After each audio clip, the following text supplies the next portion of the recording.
8. Operasi tambah-tambah. Boleh tambah. Tapi ada dekad, ada tahun, ada tahun. So, jawapan dia tak kisah jawapan mana. So, bolehlah dekad dengan tahun ataupun tahun saja ataupun dekad saja. So, oleh kerana tak ada, kita pulanglah. Tapi yang saya nak tunjukkan ialah kita buatlah dekad dan tahun. Okey. Dekad tahun.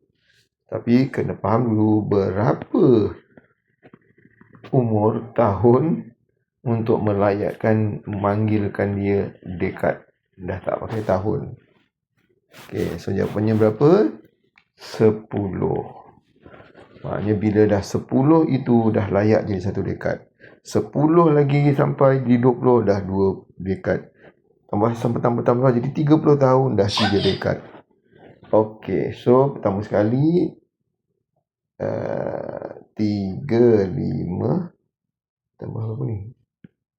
1, 6. Okey, tambahkan dulu. 6 tambah 5, 11, 4. So, ingat balik.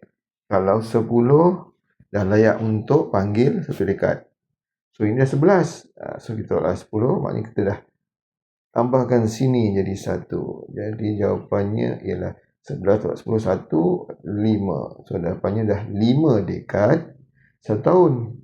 Ditambahkan pula dengan 22 tahun. Okey, sama ada awak nak buat 22 kat sini pun boleh juga. So, jawapannya 5 dekad 23 tahun. So, 5 dekad 23 tahun. Okey. So, terpulang. Kalau nak cakap tahun, maknanya ini kena kali 10. Awak tambahkan yang ini. Maksudnya 23 tambah 50. So, 73 tahun. Gitu.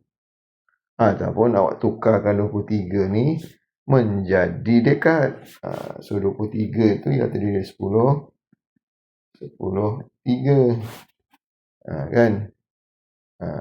So, akan jadi apa? So, tadi dah dapat 5.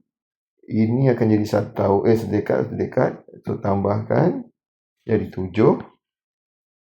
So, balance 3. So, 7 dekad 3 tahun. Dari sini pun awak boleh tukar juga. Jadi 7 dekad 3 tahun. So, terpulanglah dengan mana.